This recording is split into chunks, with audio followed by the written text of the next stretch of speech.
ये कहानी एक ऐसे शख्स की है जिसे एक ऐसी चीज मिलती है जिससे उसका दिमाग 10 गुना तेज काम करने लगता है और वो अपनी आलस से भरी, कंफ्यूज जिंदगी से एकदम से बहुत शार्प बिजनेसमैन बन जाता है। कहानी शुरू होती है और हमें एडी नाम के एक लड़के को दिखाया जाता है जो कभी एक अच्छा राइटर हुआ करता था, लेकिन अभी वो अपनी लाइफ में पूरी तरह परेशान और फ्यूचर को लेकर कंफ्यूज हो चुका है। वो अपनी एक छोटी सी बुक भी नहीं लिख पा रहा था, जिसका काम उसे एक पब्लिशर से बहुत मुश्किल से मिला था।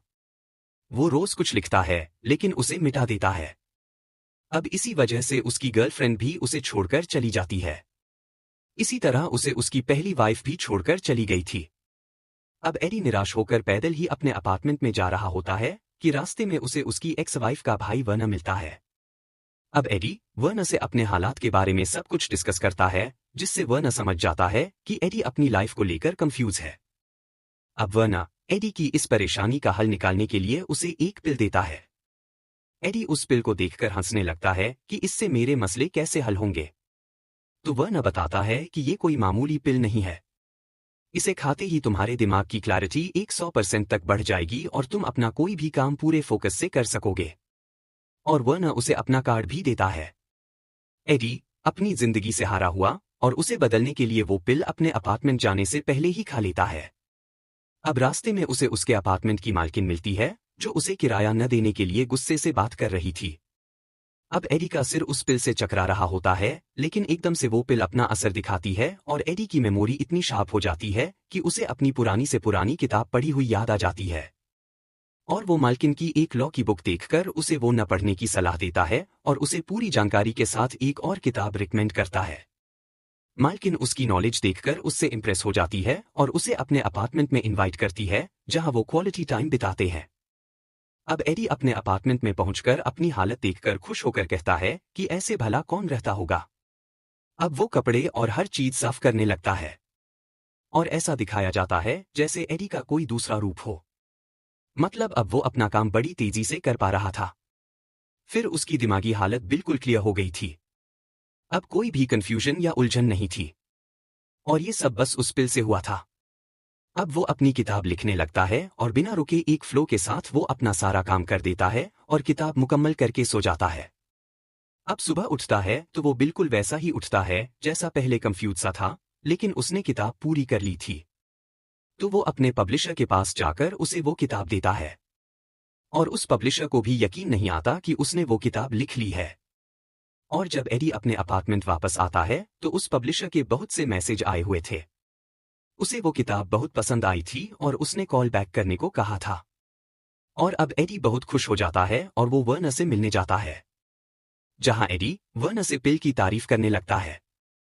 और वर्ना उसे बताता है कि ये उस आदमी के लिए और भी फायदेमंद हो जाती है जो पहले से इंटेलिजेंट हो।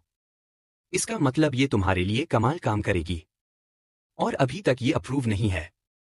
लेकिन एडी उससे वो पिल और मांगता है। तो वर्ना थोड़ा जख्मी हालत में था, तो पहले एडी को बाहर जाकर कुछ खाने को लाने और उसका सूट लाने के लिए कहता है। तो एडी बाहर से उसके लिए एक बर्गर और सूट लेकर आता है। और जब वो अंदर आता है तो वर्ना को किसी ने गोली मारकर मार दिया था। ये देखकर एडी बहुत घबरा जाता है और वो फौरन पुलिस को कॉल करता है। और वो सोचता है कि वर्ना को जरूर किसी ने पिल के लिए मारा होगा, लेकिन शायद उन्हें वो ना मिली हो। और हर जगह उस पिल को ढूंढने लगता है और कुछ देर बाद उसे पिल्स का पूरा पैक मिल जाता है। और फिर वहां पुलिस आ जाती है, जो वर्ना को स्टेशन ले जाकर इन्वेस्टिगेट करती है। लेकिन वर्ना से उन्हें खास कुछ पता नहीं चलता और वो उसे छोड़ देती है। अब एडी उस पिल को इस्तेमाल करने लगता है और उससे उसका दिमाग 100% तक काम करने लगता है। और वो 4 दिन में एक नई किताब लिखकर पब्लिशर को दे देता है। साथ ही वो बहुत से नए स्किल्स सीखता है, जैसे पियानो बजाना, नई नई लैंग्वेजेस सीखना और कार्ड्स खेलना। और इसके साथ साथ वो बहुत से नए दोस्त बनाता है, जिनके साथ वो एक बीच पार्टी पर भी जाता है, जहां वो बहुत एंजॉय करता है। अब एडी को एहसास होता है कि उसे राइटिंग छोड़कर स्टॉक मार्केट को ज्वाइन करना चाहिए, जहां से वो कुछ ही देर में ज्यादा पैसे कमा सकता है। अब एडी स्टॉक मार्केट को समझने लगता है और पूरा एक हफ्ता लगाकर पूरी रिसर्च करके मार्केट के सारे दावपेच सीख जाता है। और अब वो वर्ना से आए हुए $800 को स्टॉक मार्केट में लगाकर एक ही दिन में उन्हें डबल कर लेता है और कुछ ही दिनों में काफी पैसे कमाने लगता है। अब एडी सोचता है कि जल्दी ज्यादा पैसे कमाने के लिए उसे इन्वेस्टमेंट की जरूरत होगी। तो वो एक जेरी नाम के गैंगस्टर से मिलता है जो पर्सनल लोन भी देता था। एडी उससे कुछ पैसे उधार मांगता है, तो वो उसे $1 लाख दे देता है और साथ उसे धमकी भी देता है। अब एडी उन पैसों को स्टॉक मार्केट में लगा देता है और जल्द ही उन पैसों से 2 मिलियन कमा लेता है। अब बहुत से स्टॉक ब्रोकर्स उसकी तरफ मतवज्जा होते हैं और जेरी अपनी कामयाबी से न्यूज़पेपर में भी आने लगता है। अब एक दिन उसे उसकी पुरानी गर्लफ्रेंड लिंडी मिलती है जो एडी के बदले हुए रूप से बहुत इंप्रेस होती है और वो फिर से साथ रहने लगते हैं और साथ में काफी अच्छा क्वालिटी टाइम बिताते हैं। और अब एडी एक दिन लिंडी के साथ बाहर होता है तो उसे एक आदमी इनकी तरफ घूरते हुए दिखाई देता है। एडी वहां से चला जाता है। अगले दिन एडी को एक स्टॉक ब्रोकर मिलता है जो उसे एक बिजनेसमैन कॉल से मिलवाता है। कॉल एडी से मिलकर उसकी बिजनेस सेंस और स्टॉक मार्केट की नॉलेज से काफी प्रभावित होता है। रास्ते में कॉल उसे अपनी कंपनी की कुछ फाइल्स देता है जिन्हें एडी पढ़ता है और तुरंत ही कंपनी के कुछ इश्यूज और उनके सॉल्यूशंस बता देता है। कॉल इस पर एडी से अगले दिन फिर मिलने को कहता है। अब एडी चलते हुए कुछ अजीब महसूस करने लगता है। उसे होश नहीं रहता और असल में यह सब उस पिल के साइड इफेक्ट्स की वजह से था। एडी को ऐसा महसूस होता है कि वह एक साथ कई जगहों पर है, कभी पार्टी में, कभी स्टेशन पर। स्टेशन पर वह कुछ गुंडों से लड़ रहा होता है लेकिन उसे फाइट करनी नहीं आती थी। तभी वह एक मूवी में देखे गए फाइटिंग सीन्स को याद करता है और बड़ी आसानी से लड़ाई कर लेता है। जब उसे होश आता है तो वह एक पुल पर खड़ा होता है। एडी किसी तरह अपने घर पहुंचता है और सुबह होते ही कॉल की दी हुई फाइल्स को पढ़ने लगता है, लेकिन बिना पिल लिए उसे कुछ समझ नहीं आता। अब एडी पिल लिए बिना ही कॉल से मिलने चला जाता है क्योंकि वह फिर से अपना होश खोना नहीं चाहता। कॉल के साथ बातचीत के दौरान एडी को कुछ समझ नहीं आता कि कॉल क्या बात कर रहा है। वह कॉल से माफी मांगकर बाहर आता है और उल्टी करने लगता है। घर आकर उसकी तबीयत और भी खराब हो जाती है क्योंकि उसने पिल नहीं ली थी, लेकिन अब वह पिल लेने से पहले उसके बारे में पूरी जानकारी लेना चाहता है। एडी वर्नर की डायरी में लिखे हर एक नंबर पर कॉल करने लगता है। ये वे लोग थे जिन्हें वर्नर यह पिल सप्लाई करता था। एडी को पता चलता है कि उनमें से लगभग सभी लोग मारे जा चुके हैं।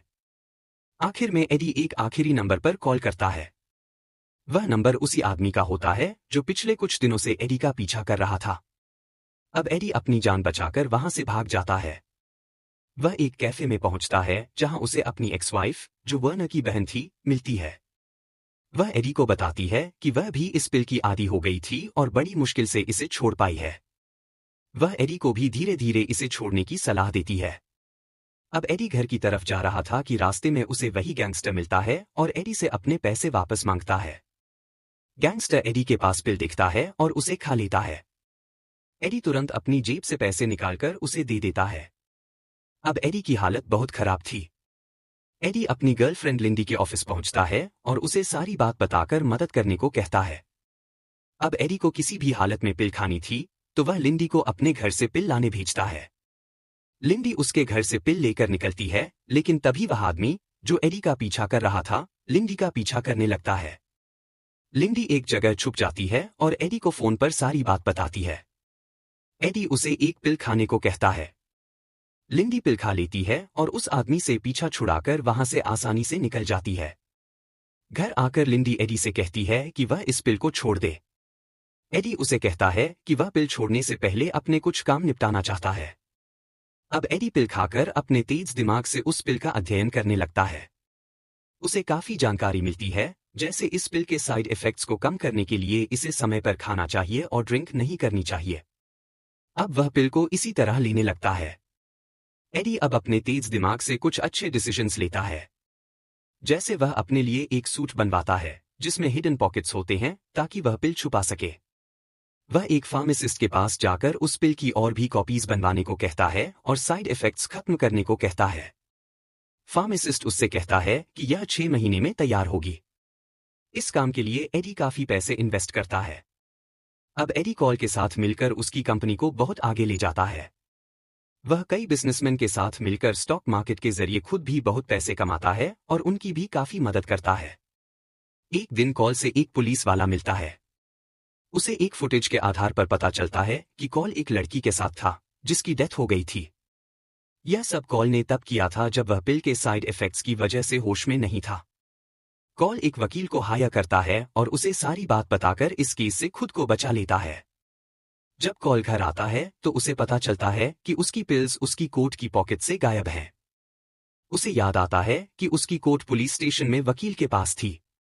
इसका मतलब वकील ने ही पिल्स चुरा ली थी। अब जेरी एडी से मिलने आता है। उसे और पिल्स चाहिए थी। एडी उसे कुछ पिल्स देकर अपनी जान छुड़ाता है। अब एडी कॉल की कंपनी को एक और कंपनी के साथ मर्ज कराने की तैयारी करता है। उस दूसरी कंपनी का मालिक हैंक था। मर्ज वाले दिन हैंक की जगह उसकी वाइफ आती है। वह बताती है कि हैंक की तबीयत काफी खराब है और वह हॉस्पिटल में है।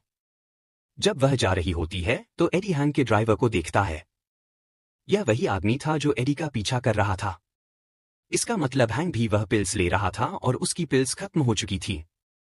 इसी वजह से वह हॉस्पिटल में था। एडी घर पहुंचता है तभी जेरी वहां आता है। वह फिर से पिल्स लेने आया था। जब एडी दरवाजा नहीं खोलता तो जेरी दरवाजा काटकर अंदर घुसने लगता है। यह देखकर एडी बिल्डिंग से कूदने वाला था, तभी उसे याद आता है कि शायद उसके पास एक पिल अब भी बची हुई है। वह पिल ढूंढ लेता है। जेरी अब अंदर आ चुका था। एडी की आखिरी पिल जेरी की वजह से गिर जाती है। एडी मौका देखकर जेरी को घायल कर देता है। तभी एडी जेरी का खून पीकर पिल का असर अपने अंदर ले लेता है, क्योंकि जेरी ने आखिरी पिल कुछ देर पहले खाई थी। एडी एक्टिव होकर जेरी के गुंडों को भी मारकर वहां से निकल जाता है। हॉस्पिटल में हैंक की डेथ हो चुकी थी। एडी हैंक के ड्राइवर के पास जाकर उसे सारी बात बताकर मदद मांगता है। वे लोग वकील के पास जाकर उसे बंद कर देते हैं और एडी को उसकी पिल्स वापस मिल जाती है। 1 साल बाद एडी अब बिलियनियर बन चुका है। उसने अपनी खुद की कंपनी बना ली है और वह प्रेसिडेंट इलेक्शन के लिए भी खड़ा हो रहा है। तभी कॉल उससे मिलने आता है और बताता है कि उसने वह पिल्स बनाने वाली कंपनी खरीद ली है और उसकी प्रोडक्शन रुकवा दी है। वह एडी से कहता है कि अगर उसे पिल्स चाहिए तो उसे कॉल के लिए काम करना होगा। कॉल जब वहां से जा रहा होता है तो एडी उसे अपने तेज दिमाग का सबूत दिखाने के लिए कहता है कि अभी 2 कार्स आपस में टकराएंगी। और वैसा ही होता है। एडी कॉल से कहता है कि उसने पहले ही उस पिल की कई कॉपीज बनवा ली हैं, जिनके कोई साइड इफेक्ट्स नहीं है। वह कॉल को उसके सारे काले कारनामे गिनाकर वहां से भगा देता है।